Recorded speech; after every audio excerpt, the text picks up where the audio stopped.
अस्सलाम वालेकुम स्टूडेंट, आज हमने क्लास 8 एक्सरसाइज 2.3 स्टार्ट करनी है। इसका हमारे पास क्वेश्चन नंबर 1 है कि which of the following sequences are geometric.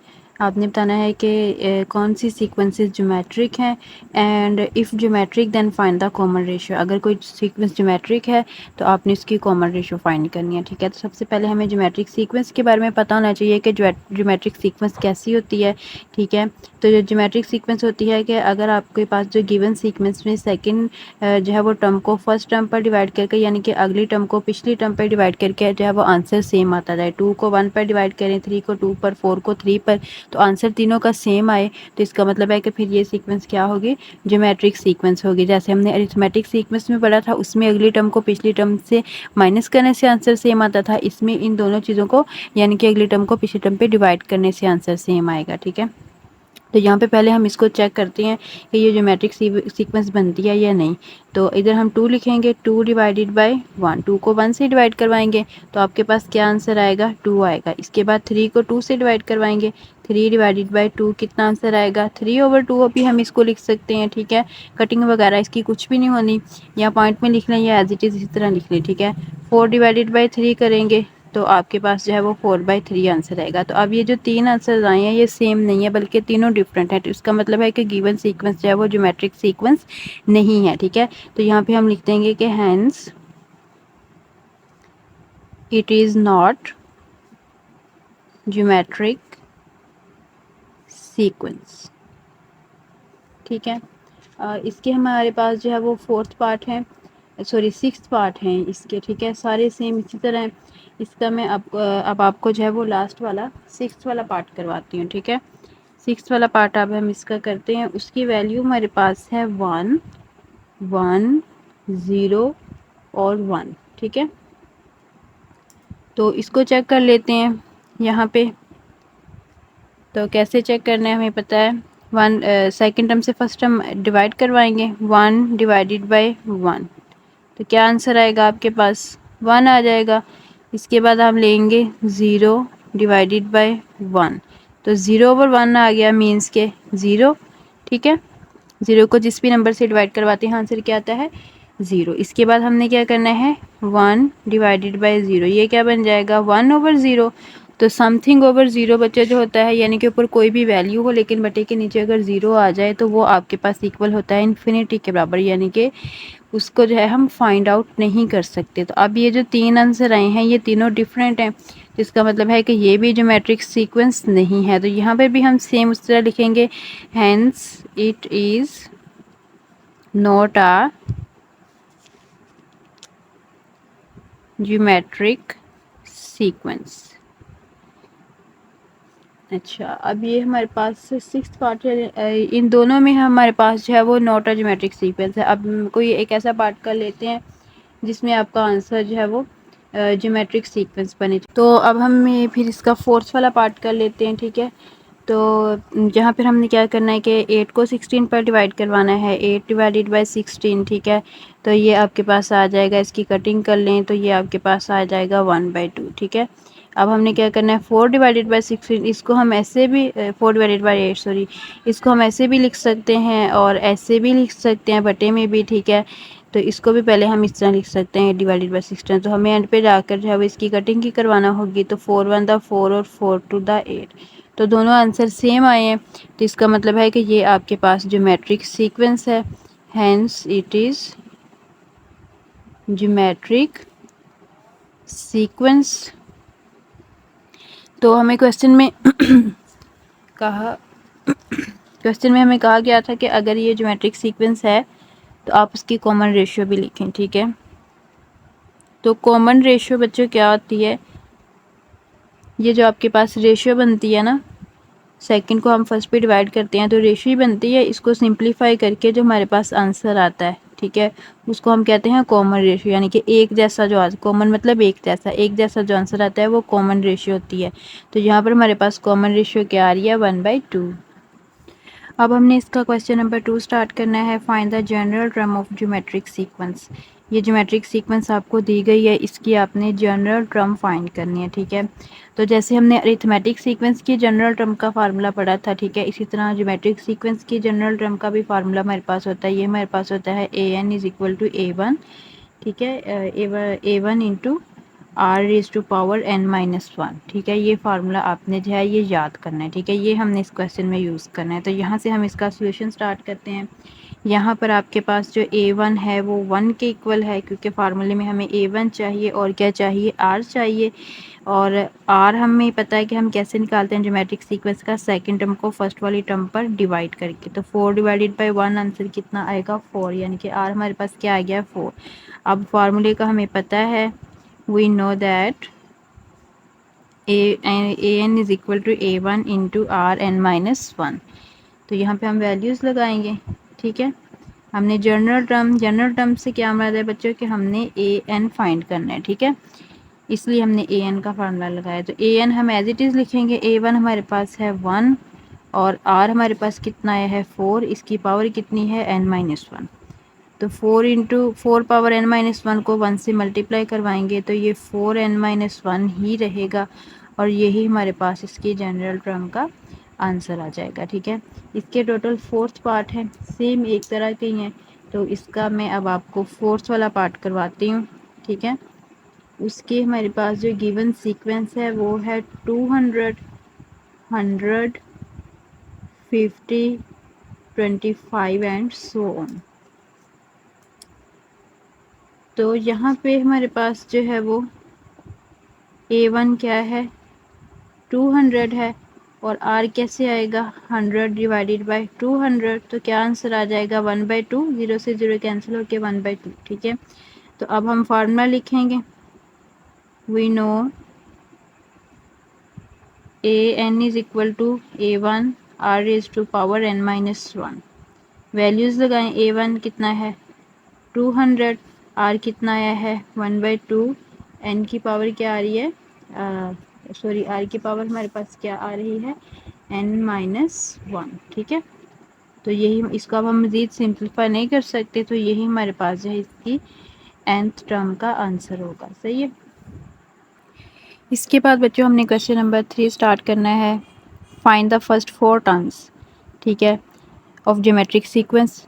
General term आपको गिवन है, आपने इसकी फ़र्स्ट 4 टर्म फाइंड करनी है। तो हमें पता है कि फ़र्स्ट 4 टर्म आपके पास होती हैं a1, a2, a3 and a4।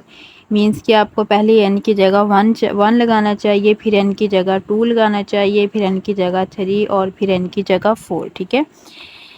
तो जनरल टर्म आपको गिवन है, सही है। तो यहाँ पर हमने क्या करना है, सबसे पहले put n is equal to 1 करना है, ठीक है, इजी क्वेश्चन है। Put n is equal to 1, तो आप यहाँ पे लगाएं, n की जगह जो है वो 1 लगा लें, इक्वल टू 3.2 इंटू n की जगह 1-1, ठीक है।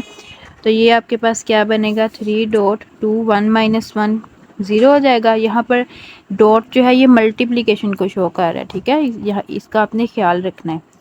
तो ये आपके पास बच्चों क्या आएगा फिर, अच्छा अब ये 3 है और 2 की पावर क्या है 0। तो आपको पता है कि किसी भी डिजिट की पावर अगर 0 हो जाए, ठीक है, तो वो किसके बराबर होता है, 1 के बराबर होता है। कोई भी कांस्टेंट, कोई भी वेरिएबल, जिस मर्जी चीज़ की पावर 0 हो जाए वो क्या बनता है, 1 बनता है, ठीक है।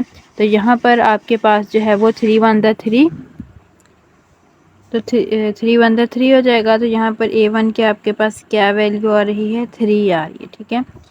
अब आपने क्या करना है, put n is equal to 2, ठीक है, n की वैल्यू आपने 2 लगानी है गिवन फार्मूले में।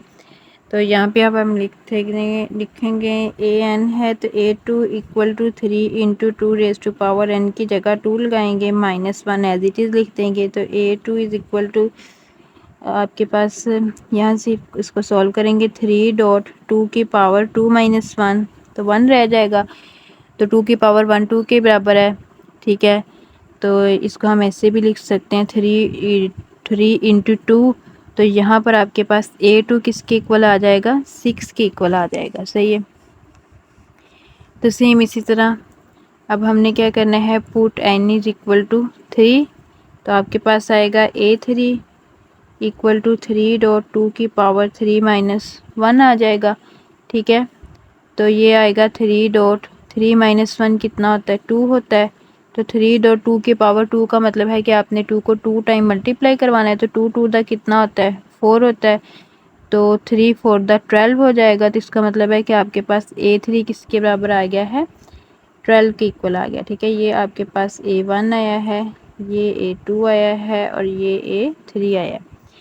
इसके बाद आपने क्या करना है, चौथी टर्म रह गई है, तो put n is equal to 4। तो बनेगा A4 equal to 3 dot 2 into 4 minus 1। तो 3 डॉट 2 4 माइनस 1 मतलब 3 हो जाएगा। ठीक है, और 2 की पावर 3 का मतलब है कि आपने 2 को 3 टाइम मल्टीप्लाई करवाना है। ठीक है, 3 टाइम करवाएंगे तो 2 1 द 2, 2 2 द 4 और 4 2 द 8। ठीक है, तो यहाँ पर क्या आ जाएगा, 8 आ जाएगा। तो 3 डॉट 8 मतलब 3 मल्टीप्लाई 8। तो आपके पास जो फोर्थ टर्म है वो यहाँ पर किसकी इक्वल आएगी, 24 की इक्वल आएगी। ठीक है,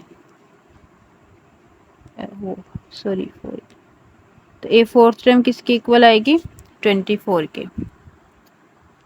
हेंस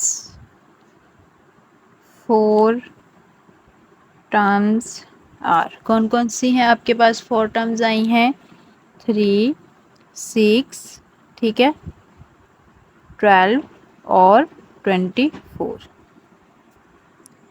इसका सेकंड पार्ट बच्चों सेम इसी तरह है, वो आपने खुद कर लेना है और मैं अब आपको इसका थर्ड पार्ट करवाऊंगी। ठीक है, तो इसमें आपको ए एन गिवन है 25 dot minus 1/2 raise to power n minus 1।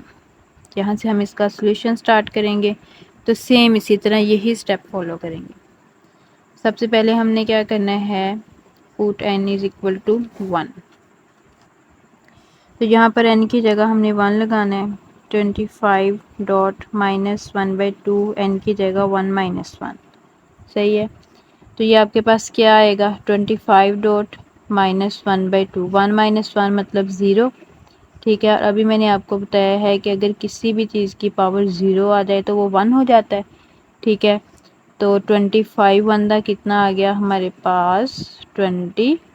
तो A1 की वैल्यू आपके पास कितनी आई है, 25 आई है। तो अब आपने क्या करना है, इसको n को जो है वो 2 पुट करवाना है।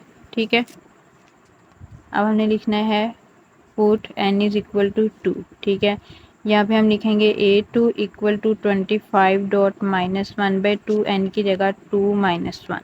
ठीक है, तो ये आपके पास आ जाएगा 25 माइनस 1/2, 2 माइनस 1, 1 आंसर आ गया। ठीक है, तो 1/2 की पावर 1 1/2 के ही इक्वल है। तो 25 को 1 से मल्टीप्लाई करवाएं, 25 डिवाइडेड बाई 2, साथ में साइन कौन सा आ रहा है, माइनस का। तो ये आपके पास A2 की वैल्यू आ चुकी है। अब आपने जो है वो A3 और A4 फाइंड करना है, तो उसके लिए हम n को 3 पुट करवाएंगे। तो फिर हमने यहाँ पे लिखना है कि put n is equal to 3। ठीक है, तो इसी रिलेशन में, ठीक है, ये वाला जो रिलेशन है इसमें हम n की जगह 3 लगाएंगे, तो ये आपके पास आ जाएगा A3 equal to 25 dot minus 1/2, 3 minus 1।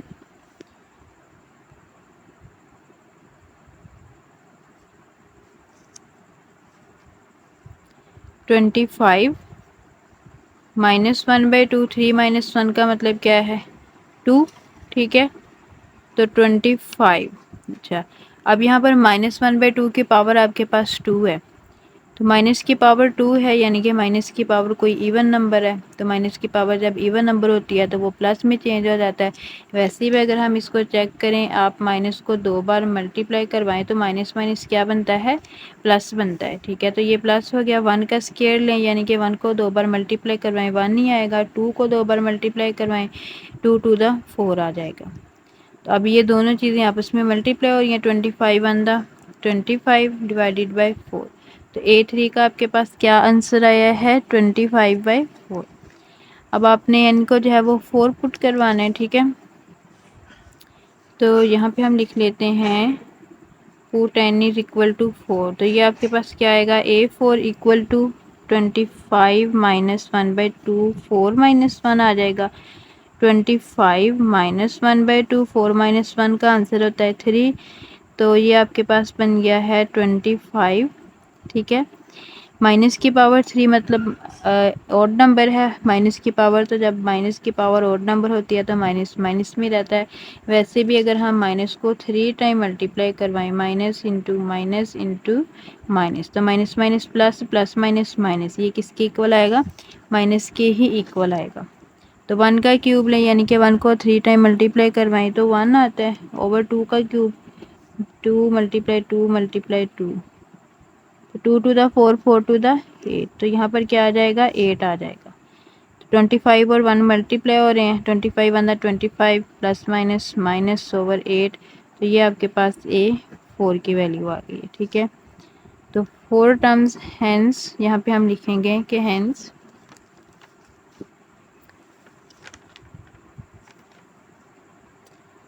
4 terms are, हाँ जी, 4 टर्म्स में से आपके पास पहली टर्म थी 25, दूसरी थी -25/2, तीसरी आई है 25/4, चौथी आई है -25/8। इसके नेक्स्ट क्वेश्चन हम इंशाल्लाह अगली वीडियो में करेंगे। अल्लाह हाफिज़।